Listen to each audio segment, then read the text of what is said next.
Globally, it is now recognized that social protection programs enable countries to address poverty and vulnerability, thereby improving socio-economic well-being of their otherwise excluded populations.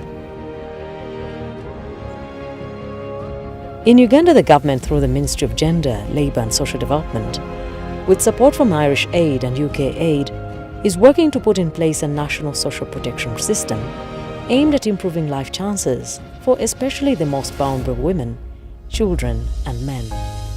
The mandate of gender, labour and social development is really to mobilize people, to mobilize them to utilize their potential for economic development. And this is done through community empowerment, it is done through gender and community empowerment, it is done through social development, social protection. So ours is really to create a conducive condition for socio-economic development and also bring cohesion, social cohesion. We are implementing a program known as Expanding Social Protection Program, and we have been able to implement a social assistance grants for empowerment, targeting the most vulnerable people, households, but also implementing a senior citizen grant. Then we are also able to develop a social protection policy for Uganda, and the intention is to establish a strong social protection system which can assist the government to address issues of risk and vulnerability which affect a significant number of our population. Since its initiation in 2010, the Senior Citizens Grant has recorded tremendous impacts and brought about socio-economic and political empowerment of older persons. The grant has improved productivity of older persons, enabled them to improve their basic needs, shelter, nutrition, incomes, and made them regain their status in the community, a position they had lost because of destitution. Because the beneficiaries are assured of a predictable income every month, their status in society has changed. The perception that people have of them has changed.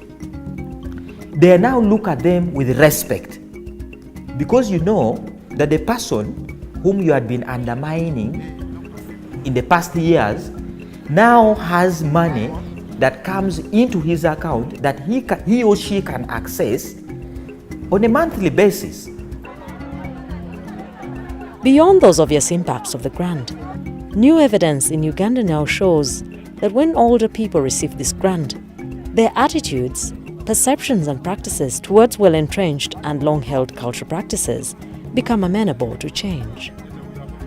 One such practice is female genital mutilation, a cultural practice hitherto propagated by mainly older persons, both men and women. Therefore, social protection efforts through the Senior Citizens Grant provide a number of opportunities to address FGM. There is clear evidence from independent reviews of the Senior Citizens Grant that the increased income is used by older persons partly to pay for school fees for children and their care.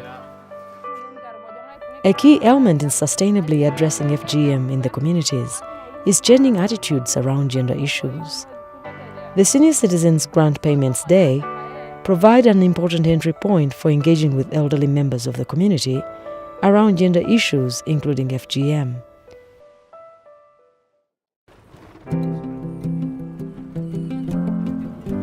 To understand better the impact of the Senior Citizens Grants on Uganda's efforts to fight female genital mutilation, we travelled to Amudat and Moroto districts in Karamoja region of East and Northeastern Uganda.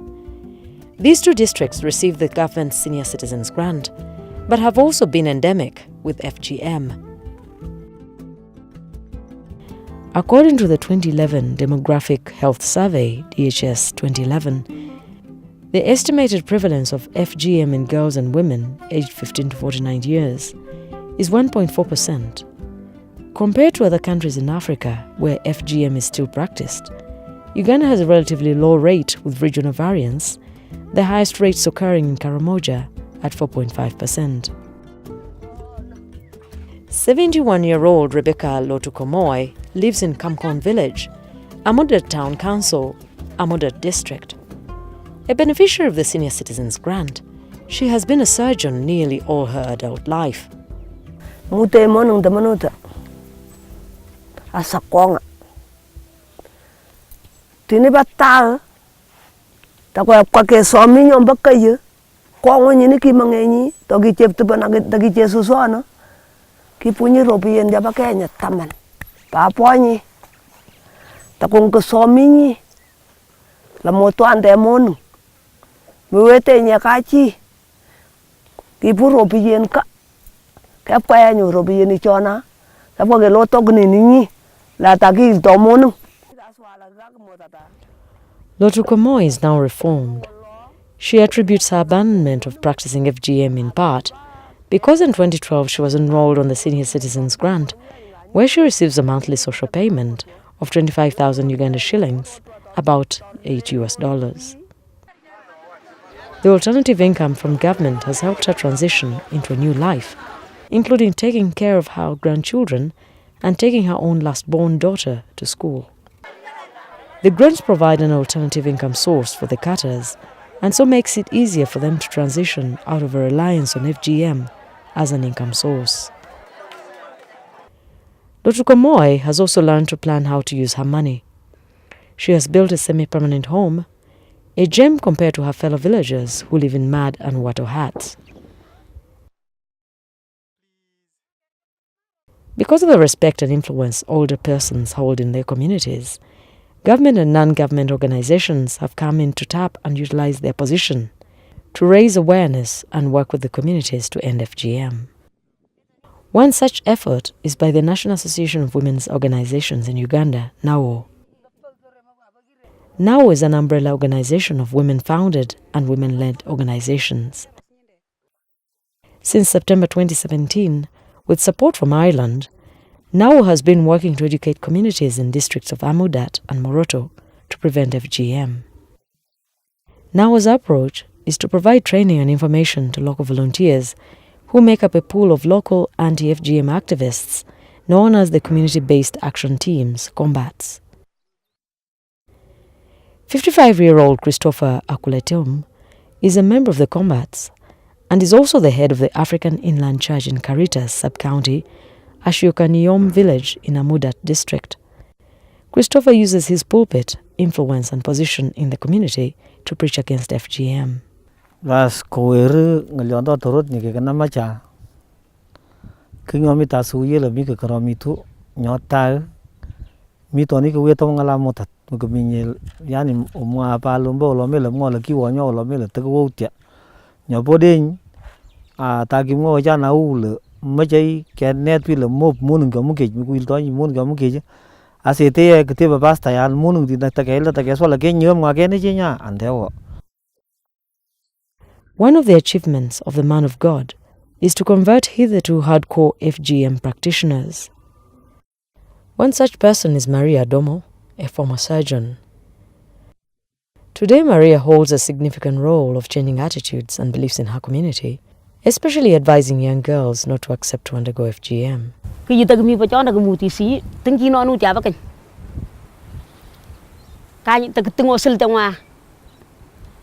Kanyona tagmi nyilem kulo kiwe wa nyilem batete wala mi nyilem kulo kanyi de sune ngumuti si beje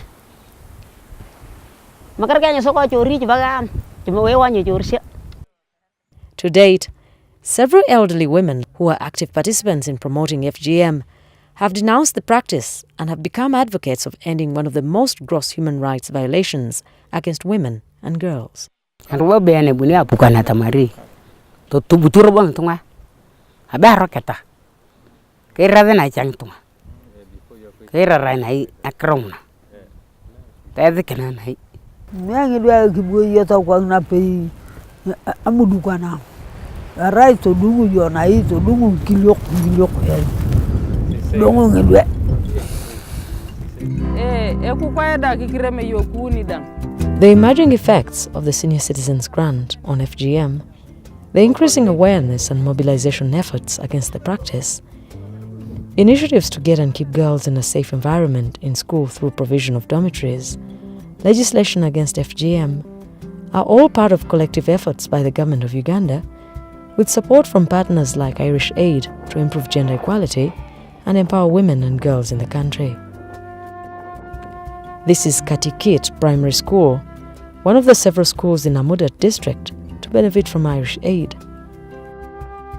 The school received a grant to construct dormitories for girls and boys, which act as shelter for the children.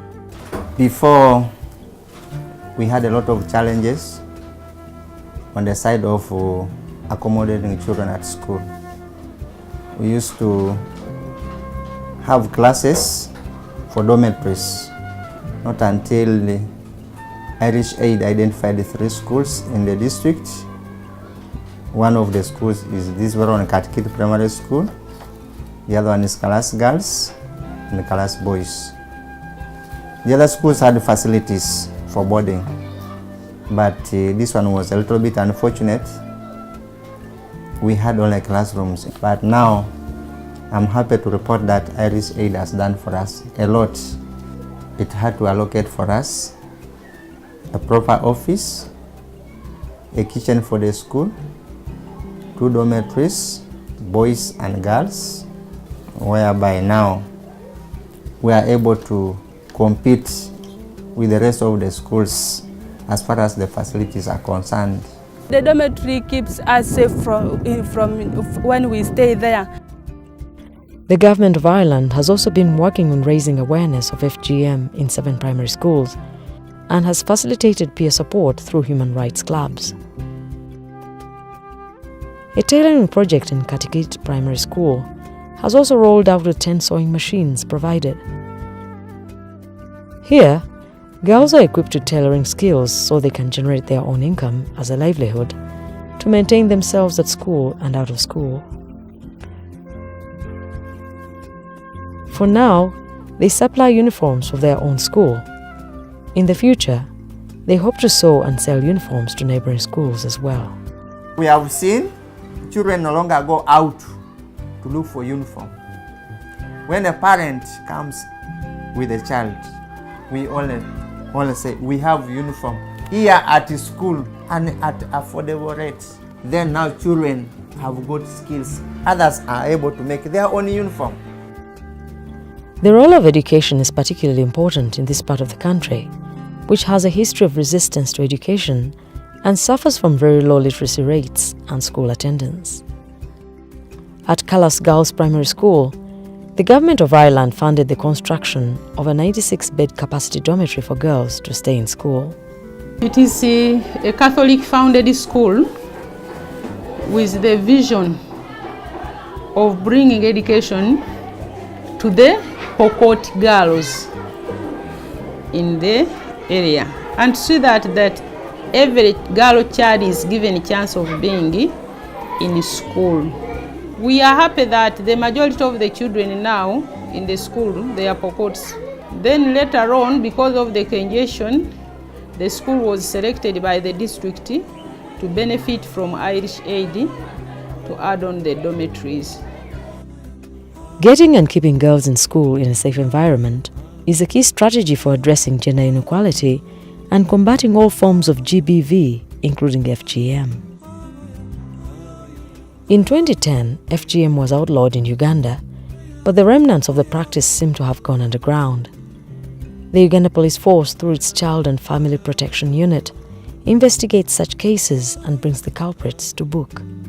So as police, normally when we register such cases of FGM, we come into action and arrest the perpetrators or the suspects, and the suspects also taken to court, and prosecution is done to that effect. No doubt, there are still many challenges to overcome before FGM is completely eradicated in Karamoja. But with increased awareness and mobilization, the FGM law and provision of alternative livelihood options, the good fight is well on good course. Ireland has been a long-time partner of the Ugandan government for close to 25 years. Social protection shelters the poorest and the most vulnerable, women and men, from natural and man-made disasters, improves the involvement of poor women and men in economic activity, and contributes to equity and social inclusion for all. As such, it should be seen as an important tool for strengthening gender equality and empowering women and girls. But social protection alone cannot address the challenges of poverty and inequality. This is why Ireland is also investing in education, health and HIV, and governance programs in Uganda, working closely with the Ugandan government and civil society organisations.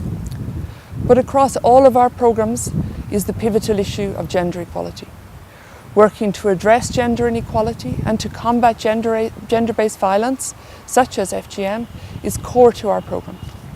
In Karamoja, Ireland is proud to support an FGM prevention initiative that works with elderly people in receipt of social protection payments to address some of the harmful traditional beliefs which leads to practices such as FGM.